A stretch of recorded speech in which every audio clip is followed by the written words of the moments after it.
squatting 660 pounds. A 17-year-old? It's insane. 660 pounds.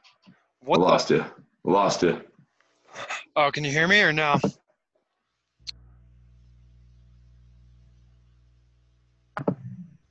You got me? Looks like we're back. Yeah, okay, we're good. 660 pounds, 17-year-old? Insane. Damn. What are you chugging on? I got myself a little fruit smoothie. We're going strawberries, blueberries, and kale, spirulina, Damn. mint, parsley, lemon, lime, and also a shot of apple cider vinegar. Damn. How's it taste? It tastes pretty good, actually. Yeah. I like to have a banana in there as well, but this all good. We ran out of bananas, so Gotta make do. yeah. All we got left in the fridge is like diced broccoli and chicken. So that's gonna be lunch, and then gonna hit the store again. You just put the chicken in the shake. Have you done that before? Have you made a shake with chicken? Never. Dude, I don't even know what that would be like. So it's funny. One of the guys that I follow like religiously, Mike O'Hearn. He's 50-year-old. This dude's insane. Just like never been injured since he was 13. Has been weightlifting since he was 13. And he did a 25,000 calorie day with his buddies. And yeah, 25,000 calories. And one of his friends, Heath Evans, he used to play in the NFL, and now he's like an announcer and stuff, and works out with Mike. And for one of the meals, he just didn't want to waste the time eating, so he put chicken and rice in a blender and just drank it. Yeah. Have you ever done anything like that? No, never. Eggs, raw eggs, yeah, but not Yeah. chicken and rice. What's the most eggs you've ever chugged? 8. 8? Yeah, it was gross. I've done 3, I think, and I felt kind of like a porn star. Like the eggs are so slimy. I'm like, this has to be what it feels like. Oh, I know, it's so gross. It's so gross. That is the best like representation of like how that would feel. That was perfect. Wait, I have a question. When you go to the grocery store, what's like your regular grocery list look like? Yeah. So spinach, whole eggs, egg whites, orange juice, baby carrots, like close to 8 to 10 pounds of meat, like New York strip steaks, ground bison, ground buffalo, and then literally like those old school Asian bags of white rice that are like 50 pounds. Mm-hmm. Yeah. That's all I do. I've never gotten one of those big ones, but my sister's husband is Filipino, so when I go over to his house, I see like 5 of those bags sitting out. It's so funny because my best friend's Filipino too, and like in their tradition, the white rice bag would be like next to the garbage can with like just wide open with like a coffee cup in there. Yeah. Everywhere. It's awesome. Yeah. So what do you know about like white rice and brown rice? Have you like done the research on it or like looked it up? So in the vertical diet, there's a whole article on why. What's the vertical diet? The diet that Stan Efferdine, the guy that I was telling you about, he trains the world's strongest men. He created it, and I've been following it for over a year now.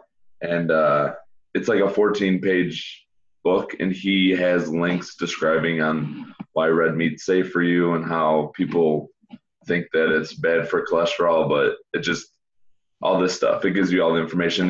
There's an article in there on why brown rice is not as good for you as white. And I think I didn't read the article, but I know that brown rice does have more fats and more carbs in them, and it's just more like a calorie.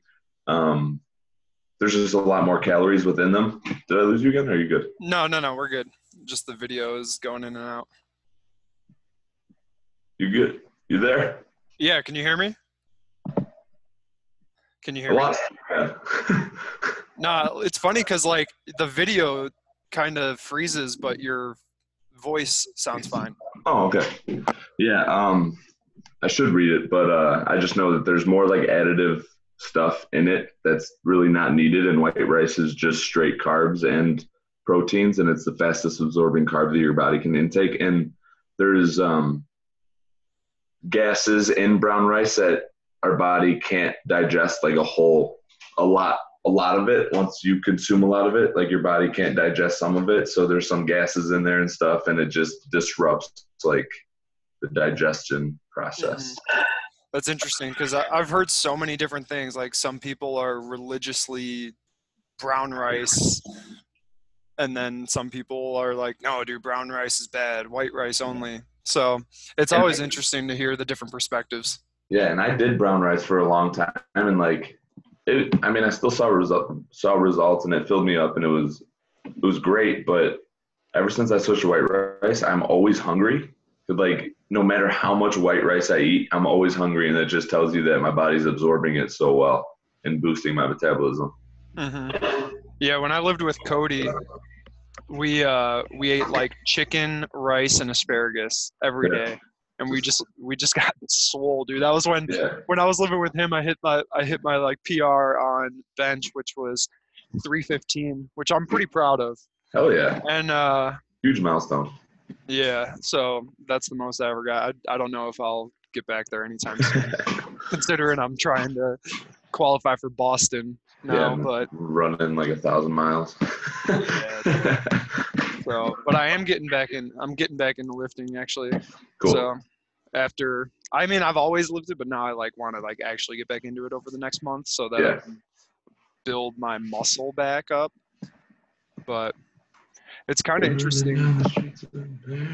It's kind of interesting because can you hear me?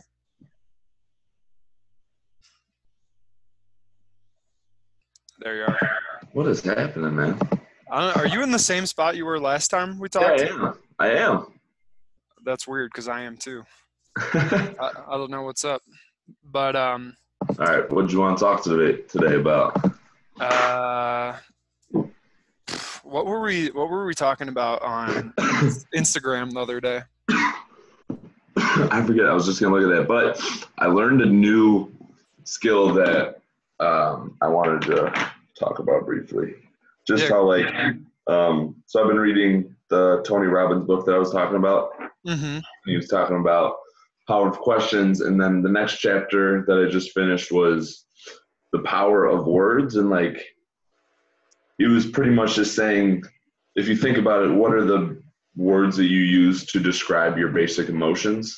And for me, like I would just use like bad, angry, sad, like all those basic vocab words to describe how I'm feeling in that instant. And what people don't realize is they've linked those words to an experience that they've had in the past. So like if something made me really angry, like I've used that word and conditioned those experiences while using that word throughout my entire life. So whenever I bring up that word again, it brings back the experience and that feeling comes back. So if something is little, if something little happens, like I stub my toe and I'm like I'm so pissed or like I'm angry, like that emotion comes back and it heightens it because it reminds you of an experience in the past.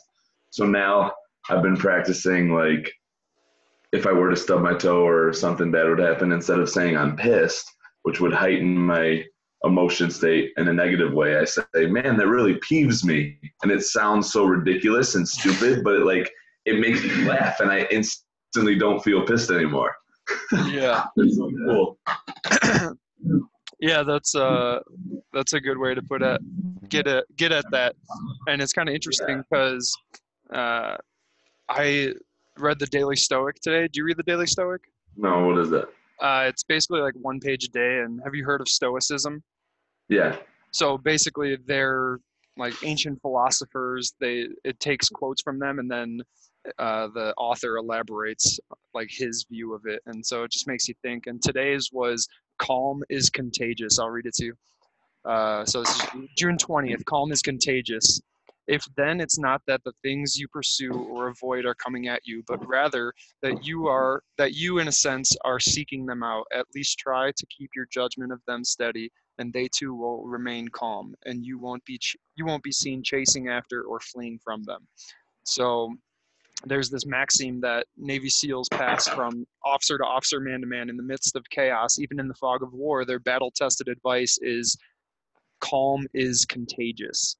And especially when that calm is coming from the man or woman in charge. If the men begin to lose their wits, if the group is unsure of what to do next, it's the leader's job to do one thing: instill calm, not by force, but by example.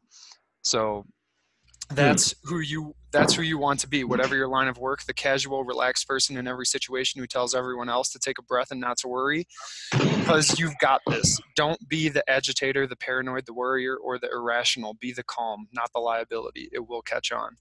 And like, I guess my question for you is, when you find yourself in the midst of chaos, what kind of person, like thinking back on it, what kind of person do you think you are? Or which kind of person do you think you are? Yeah, I guess. In the midst of chaos, like when adversity is hitting. Yeah. That's good. I think that, first of all, the things that I do in my daily life help me, because there was in the book when he was talking about the power of words, how he was saying people who want to do so much and they feel stressed and overwhelmed, they always say, like, I have to do this. And when you say that phrase to yourself, you don't realize that you're putting even more stress on yourself, where it's like, I want to open up a business. Like, I have to do this for like me, because it's my dream. I have to do this. But it puts you in that mental state where it's like stressful, and you're going to get depressed, because it's like, I don't know, just like that phrase, you have to do this, I have to do this. And he was saying, change it to, I get to do this. And you'll immediately feel grateful for that opportunity. And then your brain will start to focus on the things that you're grateful for. And your state will just be heightened to being happy to do something so great. So in the midst of chaos, I guess I just use the gym, obviously, as like my number one escape, because that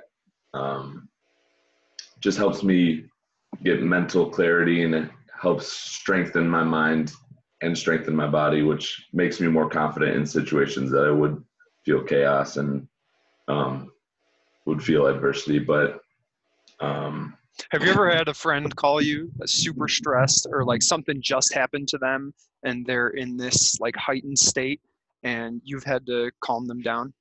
Yeah, for sure. So like, what do you do when or like, if you could think back to an example, what happened?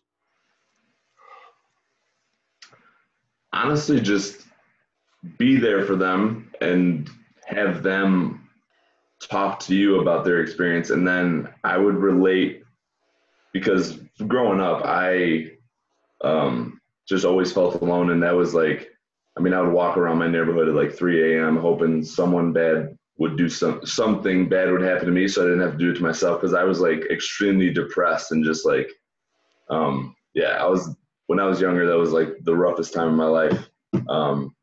But I realized I had to go through that to get to the mental strength that I am at today. And so I would just sit with that person, have them open up to me, and kind of relate experiences that I went through and how it strengthened me, and just kind of speak to them on a deeper level and relate to them, because then it makes them feel better, obviously, because I've gotten through it and they can get through it too, you know? Mm-hmm. Yeah, dude, thanks for sharing that. That takes a lot of courage to share something like that. Yeah, it was a tough time, but I mean, even in most of the high school, like, by the times you saw me, like, I was a happy kid on the baseball field, but when I was with myself, like at home, I was miserable. Interesting. Yeah, it was a tough time. But how'd you get out of it? How did I get out of it?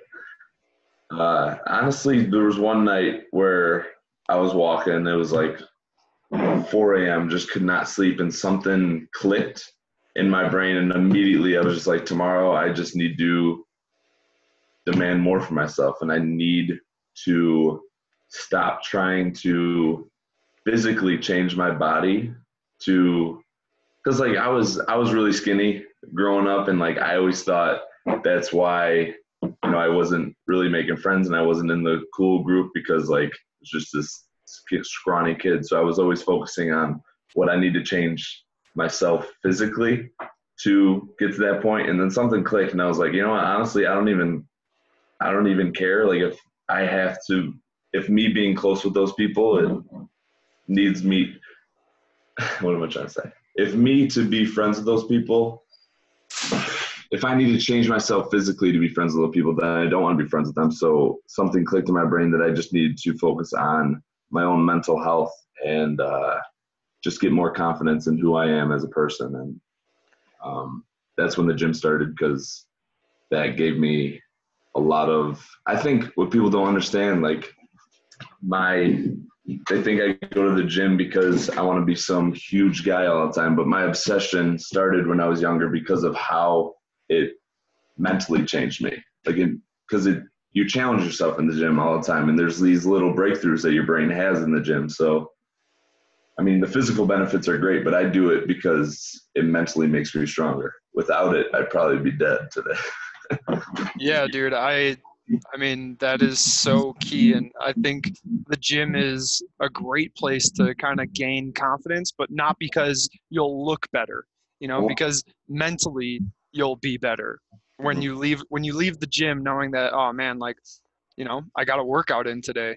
Like I made an Instagram post the other day, I tagged you in it, that I said, like, this is one of the reasons I love working out, is because every day it reminds me that you can make it. Like, it gives you a little boost of confidence. If I can get through this workout, what other adversity can I get through? What else is possible? What else can I overcome? And even though it's a workout, you're not going to die during a workout or anything. But unless you go incredibly hard. But like when you're pushing yourself and you get done, like, it gives you that little boost of confidence. So that way, when you go back to work on Monday, like, maybe you'll have the confidence to ask for that raise that you deserve, or maybe you'll be able to have that tough conversation with your significant other about, whatever it is that's irritating you, or something that you want to change, So, and even like, I notice it because I've been doing the cold showers for, I don't know, 6 months now every day, and like just for 60 seconds, and then I would turn it on warm just to wash my body really quick. But the other day, like, my brain instantly just said, what if you, like, unknowingly I focused on it, but my brain was like, why don't you wash your body and hair while staying in the cold water and not just doing like 60 seconds and then stopping it. So like even that little change like made my brain stronger. It's just crazy how, and that's what I was trying to get at on how I got through that time when I was younger. It was like I just started demanding more for myself, and unknowingly, like, I didn't know the steps I needed to take and how I needed to like set goals for myself every day. Like, I wasn't that into it yet. I was only like, whatever, 13, 14 years old, but unknowingly I started doing that for myself and just started challenging and seeing what I can do so I can be happy with who I am. This is kind of off topic, but also incredibly on topic. You talked about like bringing up goals for yourself, and it's funny when we don't ever think like we set goals for ourselves when we're in school, because our goals are set for us. Like we have, hey, to get an A, you need to do this. It's like we don't have to come up with what we do every day. They give it to us every day. And then when we graduate high school, like, we've never talked about how, like, getting in, like, we got this A because we hit these goals. We got the goal of this every day. Yeah, and that's the problem too, because people go through this college and school, and it's fine and great, but that lifestyle, like getting a full-time job, it's always set on goals that are given for you, not your own goals. Yep. Like every corporate job, there's goals that you can set for yourself to get like employee of the month or whatever, but it's still a goal that's given to you. It's not like your own goal that you're setting for yourself internally. Yeah, I talk about that all the time. And like that's why I remember when I graduated college, or like I was about to graduate college, I went through this state of flux where I just like didn't know how to, like I knew how to set goals. I knew how to do it in the weight room. I knew how to do it at school and whatnot, check off the list of things Yeah. to do. But when it came to like my own personal life, I was like, what do I want? Like what are my goals? How do I accomplish these things, And then I made the connection, oh, like we've been taught this our entire lives at school. We just don't talk about it. So it's, I don't know, I think that's one big thing is that kids in high school and college need to realize that like their goals, kind of like you said, have been given to them, and it is an awesome system that they can draw experience from so that they can set their own goals and create those mini goals day to day to build confidence Yeah. and get what they want out of life. Yeah, and I think that just, I mean, I think school can be great, and I think teachers should be like the highest paying job but if you're not passionate about it, then you're setting those kids up for failure. Yeah, for sure. But going back to the original question, So, like how you got out of that with yeah. like your confidence boosting and Mm-hmm. day-to-day stuff after that. When my dad died last like a year and a half ago, or yeah, it was about a year and a half ago, I think. And he, like after that, I was in like a crazy, I didn't even know I was depressed. Like, and then like there was one day where I was like sitting in his apartment and downtown Chicago, 18th floor, and I was just like uncontrollably crying and like wanted it all to stop. Like the pain that I had felt for like the months, Yeah. I like just wanted it all to stop. And like I had the thought of like just ending it. Like he has a balcony, and I could have just, I like thought about it, and it was a crazy thought for me because I've never thought about that before in my entire life. And Yeah. then like as much as I thought about it for what felt like an eternity, I'm sure it was only like, I honestly don't know how long it was for. Yeah. But then I kind of had that thought. My brother and I tell each other like Paziks endure, Paziks endure. And so like that thought went through my head, Paziks endure. And like that just like flipped my mindset. And I like from that day, since that day, like nothing has been the same for me in a positive way, in a good way. Yeah, totally. And it's like when you have that conversation with yourself about like how you're going to make a difference or how you're going to make an impact or how you are like, you're just not going to do this one thing. It might be a conversation with yourself about never like cheating on your girlfriend or boyfriend, or it might be a conversation about with yourself about how I'm just not going to drink, it's pretty crazy how you have that conversation and then there's just that incredibly strong connection with it. And I guess my question is like, how do you do that with more decisions? How do you make that intense connection? It's so funny that you brought that up because literally I was talking to someone yesterday and she was just saying, because I always say all it takes honestly is for you to wake up one day and if it's look at yourself in the mirror and literally have a conversation with yourself. Because for the longest time, like even after I kind of got better in that dark place, like I still wouldn't want to look at myself in the mirror because I wasn't confident. Like I wouldn't, like I just, sure I was getting better mentally, but I still wasn't confident in my abilities. And one day I just like, it was recent too, like maybe 2 years ago, I just had to get up and I looked at myself in the mirror and I finally just stopped feeling sorry for myself because like the experiences we all go through, people think like, and yes, I think death is so sad. And like, obviously I we experience it in our family too, and it's nothing that is easy, but it, I think the things that happen in our lives shape us for a reason.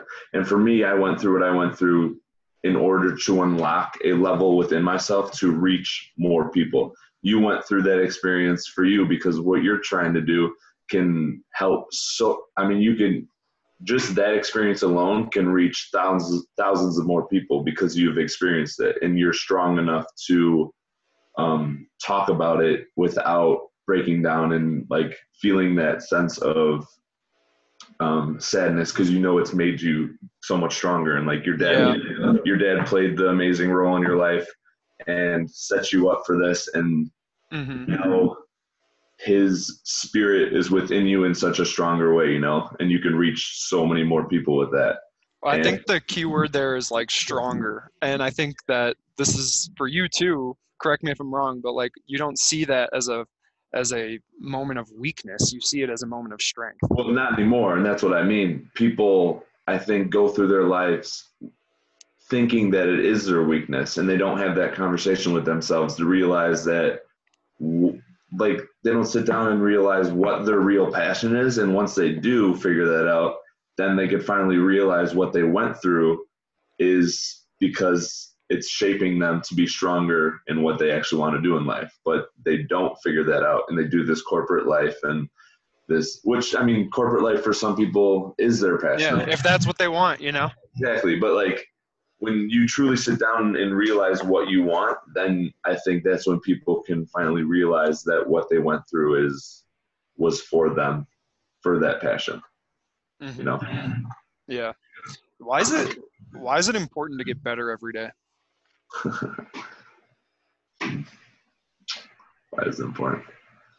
This question I asked to, I was on a group call with one of the teams I work with, and it got down, I kept asking, but why is that important? But why is that important? But why is that important? And it finally got down to, why is it important to get better every day? Like, why does that even matter? And well, that's a really hard question, and I don't know if I have a specific answer, but I do know that for what I want to do, like, no one knows enough about the human mind at all. We talked about this in the first one. Like, it's such an unknown thing, and like, I mean, for me to get better every day is just to read more, and my goal is always to read more every day and learn a new skill, and then to reach someone. Like, literally, I set a goal to go out of my way to reach someone and help them, whether it be like learning that new skill that I talked about, like changing their vocab. Like, I always just want to change one person every single day, with have them think about something new that they wouldn't think about on a regular basis, just to challenge them. So I don't know. I think it's very important to not be the same person you were yesterday, just because there's so much to learn, and there's so much there's so many skills out there that can make you to the person that you want to be. Yeah, humans, like what my answer was basically is like, humans were gifted with the ability to learn, and therefore it's like our duty to continue to learn. And in order to learn, you have to be able to like draw on experiences, both yours and others, and like put that knowledge into action. So it's like up to us. Yeah, that's great.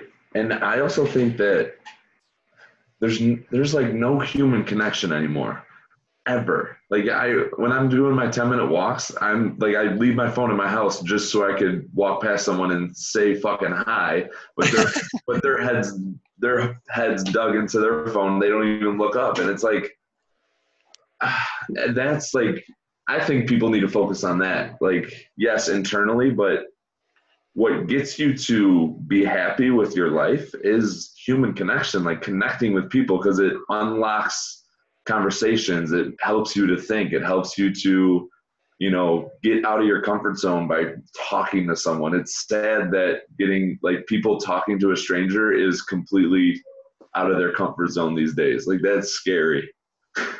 I think that's a key word right there, and a big insight. Like, the reason we get better every day is because we get uncomfortable. So Yeah. it's uncomfort that causes growth. And it's like, in order to do that, like in order to get better every day, you have to get uncomfortable every day. In something. And In literally that could be saying hi to somebody on your walk. That's exactly that, and like something as little as just making your bed as soon as you wake up, taking a cold shower. Literally, it could be so simple because, I mean, I said it before. Little success leads to greater success. Greater success leads to greater goals. Greater goals lead to greatness. Yeah, dude, they lead to just a greater life of fulfillment.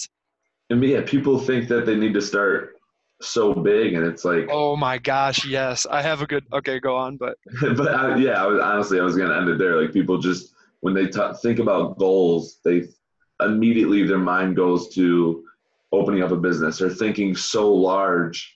When reality, they're not strong enough to believe in that yet, so they need to start small. yeah. I was talking to my buddy yesterday, actually. I haven't talked to him in a couple of years.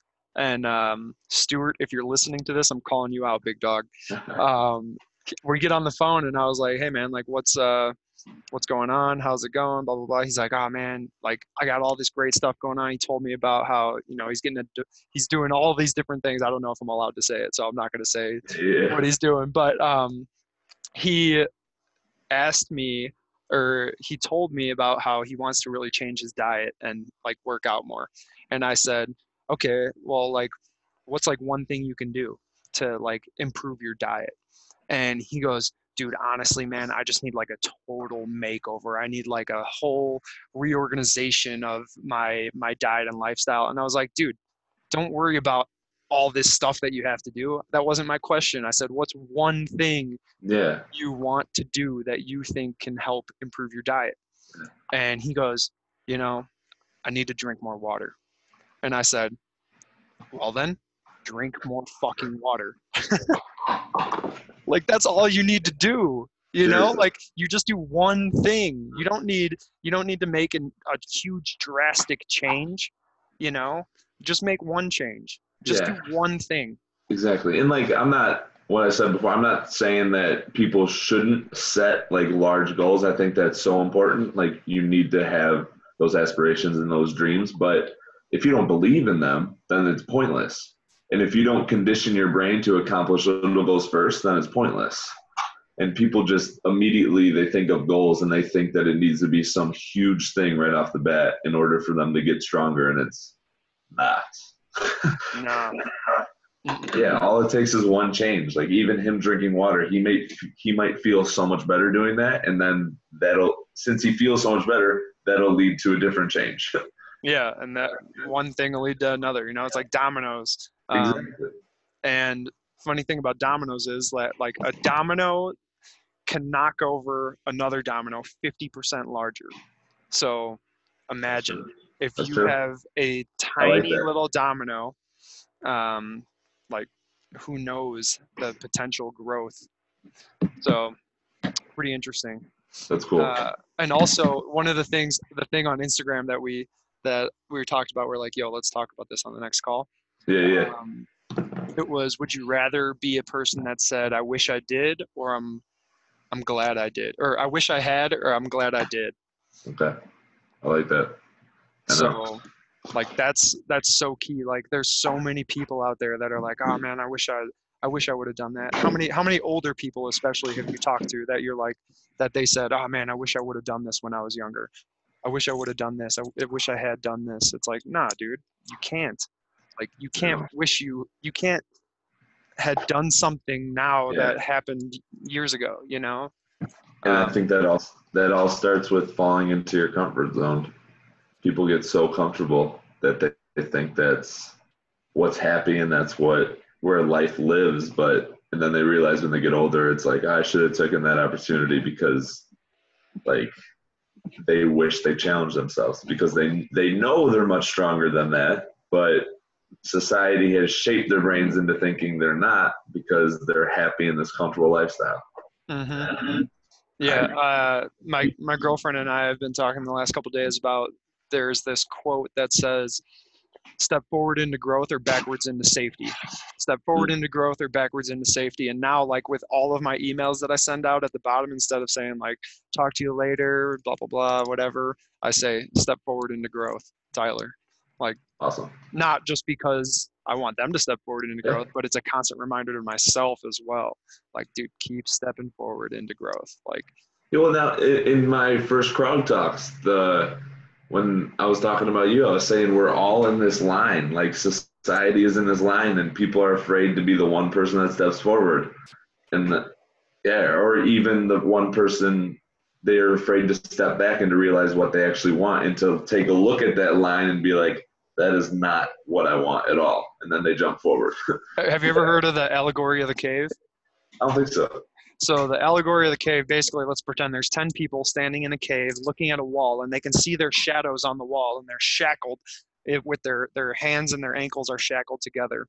And out of nowhere, this one guy decides, he looks down at his shackles and he realizes that they're not locked. Like, he can take off the shackles. And so he does. And he turns around and he sees the opening of the cave, and he walks outside and he sees this beautiful world, and he goes back into the cave and he's like, guys, you gotta see this. Like, take off your shackles and come outside. Like, there's a whole beautiful world out here. And they all go, no, we can't. We're handcuffed. Like, ankles and wrists are handcuffed together. And he's like, no, they're unlocked. And they say, no, they're not. Like we're stuck here. Like, all we can do is look at this wall. Yeah. And he goes, okay, well, I'm going to go and experience this world because it's so amazing. And he goes outside and he starts to experience it. And slowly, days go by, somebody else comes out of the cave. And they're like, oh my gosh, you were right, man. I could take off those shackles. And holy crap, look at this world. It's beautiful. And then another person comes out, and another person. And sure enough, there he is standing with 3 of his friends. And they're all experiencing the world together. And he looks at his back and he notices he has wings. So he opens up his wings and he starts to fly. And he's like, guys, look, we have wings. You all have wings and we're flying around. And they're like, what are you talking about? No, we don't. And he's like, look at your backs. Like, you have wings. You can fly. And they're just continue to say, like, no, we don't. And so he's like, well, I'm going to go fly and I'm going to experience the joy of flight. And so again, he starts going and he's flying around, and then sure enough, one person looks at their back and they're like, oh shit, I do have wings. And they open up these beautiful wings and start to fly with him. And That's the story goes on, but basically it's all about how, like, he had this moment of enlightenment and this shift in his perspective and this new awareness that he wanted to share with others. And one, like, when you share this stuff with others, sometimes it's just not the right time for them. Totally. And they'll have this perspective shift, maybe never, but hopefully at some time in the future. And like, those people did, Yeah. but also, like, there's so much more that we're capable of. And like, there's and that's so like much out there. That's one thing I was talking about too. It's like people want to live their passion and they think they're not ready, or they think that now's not the right time. But even with that story, like, everything he needed to be happy was on his person. Like, the ability to go and experience, the ability to fly, like, everything that you need to live your passion is within you. You just got to tap into that and just be different and go. Be in go mode. And don't limit yourself. Exactly. There was the other day I always like rate myself on a few different things at the end of each week, and I gave myself an 8 out of 10 on one of these items. And then the next day, one of my mentors, he talked about how your 8, think about this, is really might be a 2. He's like, there's so much more that you're capable of. And like, so your 8 might actually be a 2.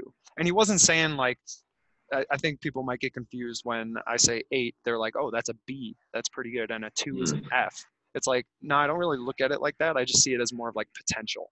Like, I only have 20% left. Yeah. Whereas like now I have like 80% of growth, and that excites me, and that's like what I look forward to. I'm like, oh my gosh, like, yes, like I have 4 times more potential, I guess, and that's even limiting myself. But like, it got me excited. Whereas some people might see that as Totally. More of like A negative thing, mouse. Yeah, negative. But like, right? Like, yeah, I they feel might like see it as negative, but to me, I'm like, oh, dude, my 8 is actually a 2. Like, that got me there's pumped. so much. Yeah, like for me too. Even like I just got the chills because that's like it's it's so exciting to like think you know who you are, but there's so much more that you're gonna learn from yourself, and that's like so exciting to me. But I feel like 90% of the population would get frightened about that because they're afraid of the unknown, but they don't realize that the unknown is what's gonna make them happy. Fuck yeah, dude. Step Fuck forward. yeah. Step forward into growth. Forward. That's the key. Man. But you got any questions? I feel like every time we get on here I ask you all the questions. I don't like. I just go into these because I do best with just starting like conversation and then connecting the dots and just flowing with it. But I know. Yeah, that's true. um, What was your last Krog Talks on? it was what was it? It was in Lake Tahoe. I talked about oh yeah, I talked about how words are great, but if you don't actually believe it in your mind, then they're trash. Yeah. That was what I talked about, and I was just saying how like I think I even brought it up in the first one where like trainers would give their clients a piece of paper, and that client would take that piece of paper and like show their friends like, oh, this is what I'm doing, like this is the steps I need to take, and I was like, yeah, it looks so good on a piece of paper, but how does it look in your fucking head? Like, do you see yourself accomplishing that? Because if you don't, that sheet of paper is pointless. Mm-hmm. Yeah, I just talked about that and how When you talk to other people, that's the importance of using their words. So when you say something like, oh, this is my mantra, and they're like, and then you tell them your mantra, and you ask, like, what's your mantra? And they're like, oh, well, like my affirmation. And then, like, since they say affirmation, you're like, oh, so you call it an affirmation, right? And now when you use their word, they're connected to it a little bit more. So, like, yeah, always checking with people to be like, what do you call it? And then yeah, using their word so that it's in their head, that's cool. so That's cool. because like same thing with values, like three of my 3 values are grit, emboldened, and energy. And it's like my definition of grit is the indefatigable will to overcome obstacles. So Yeah, somebody else might have a different word for that. Their word for that definition might be strength. So when I talk to people and I tell them about that, I'm like, what does that make you think about? And they say, oh, that makes me think about strength. And so then I use that word moving forward instead of grit because it connects with them on a deeper level. that's you know cool. That's um, cool.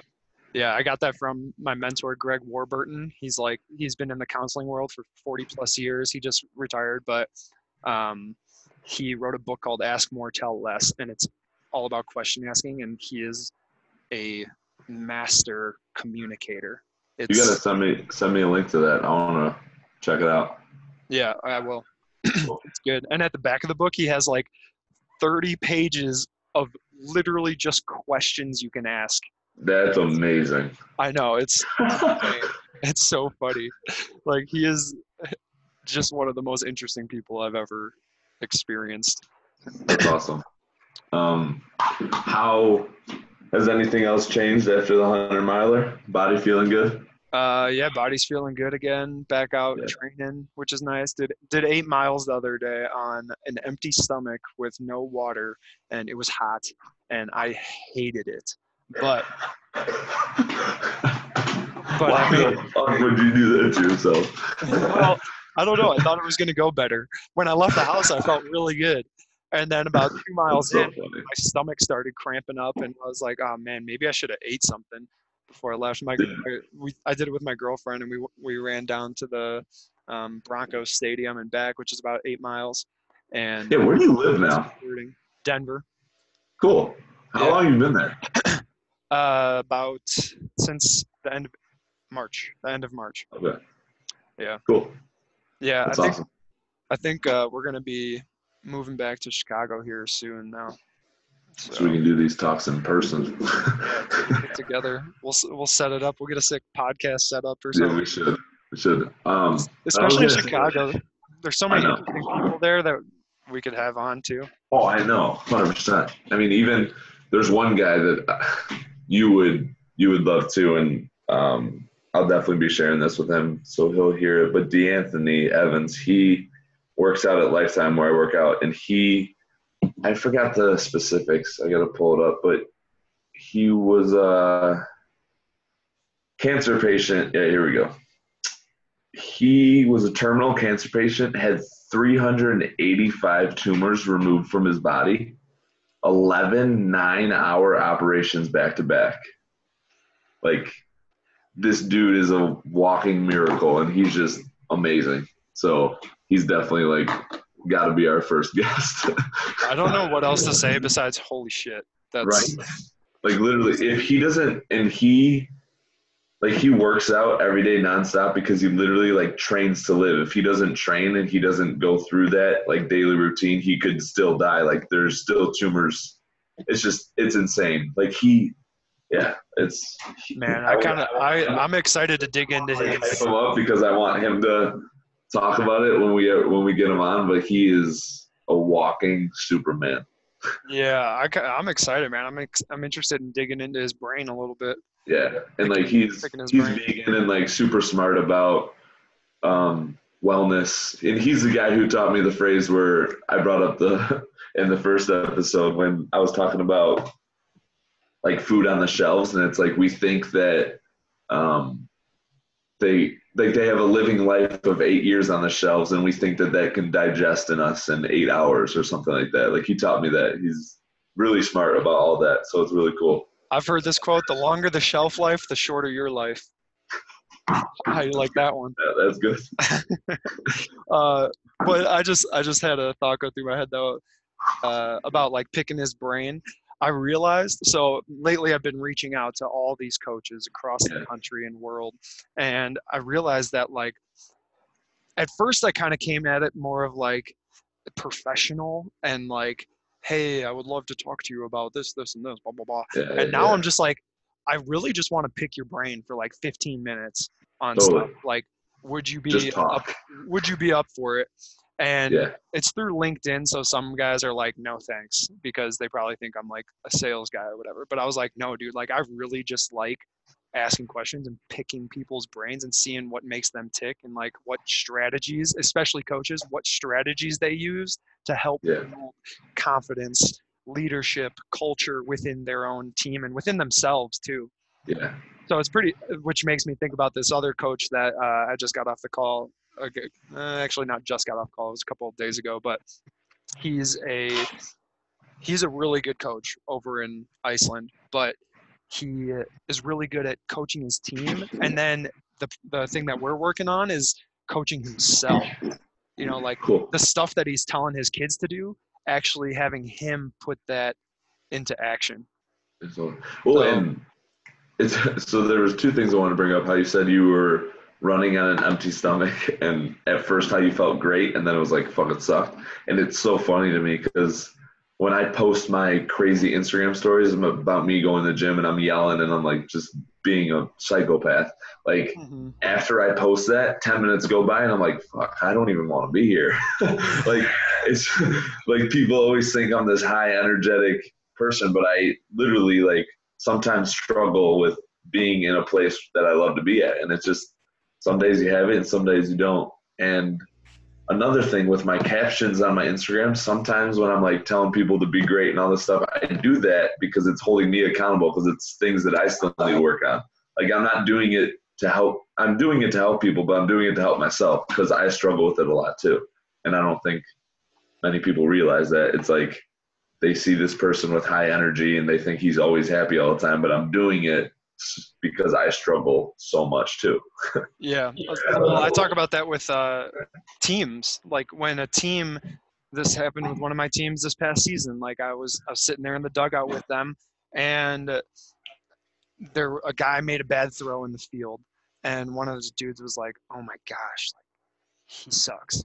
And I heard him say that, and after the game, after the game, I talked to the team and I said, yo, you guys, like, do you realize that when you tell somebody else that guy sucks, you're listening to yourself. Like every time you bring up that, you're actually also telling yourself that guy sucks. So Yeah. you're telling yourself you suck.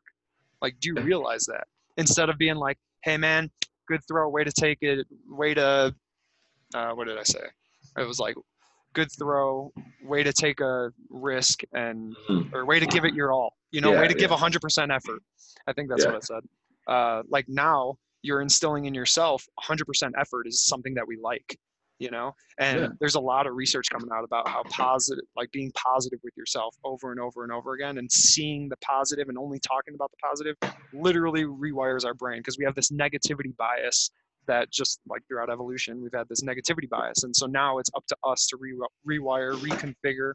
And if you look at some of the best coaches out there, all they do is hit on the positive over and over and over again. Yeah. And Greg told me this story about Coach Spencer, who just got the job at a JUCO in Oregon, and he went to Oregon State. He played in the MLB. When he was coaching, he brought Greg out for a day, and all he does is focus on the positive. So he told Greg, when he was doing a pitching lesson with one of his guys, he said, watch this, Greg. And kid throws a couple pitches and he notices the positive. And then what do you think the kid did? Through strikes. What do you think the kid said? Sorry. Oh. Or what do you think the kid was talking about when he went back to coach? And coach only focused on the positive, and then the kid came back, and what do you think he focused on?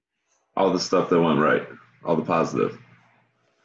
Eventually he did, but all of the negative at first. Oh, really? Like, so even because like this kid had been wired and taught to basically think about all the things he's doing wrong when he's pitching, and to fix what's going wrong instead of just to like get at the positives and continue to like work on like the things that are going right. And so no matter if like he only did it right 2 out of 10 times, the 2 times that he did it right, the coach would be like, that's it. That's right there. Like, that's what we want. And then the other wrong stuff, he would just be like, he wouldn't say anything. So, and then over time, that 2 out of 10, we go to 3 out of 10, 4 out of 10, 5 out of 10. And so we just focus on the positives instead of focusing on the negatives around like pitching or around life. And like eventually those positives start stacking up, But if we focus on the negatives, then the negatives are never going to go away. Exactly. And if you focus on the things that you don't want to happen, you're going to bring that to the surface. So you got to focus on the things that you do want. Like what you magnify is what you're going to get more of.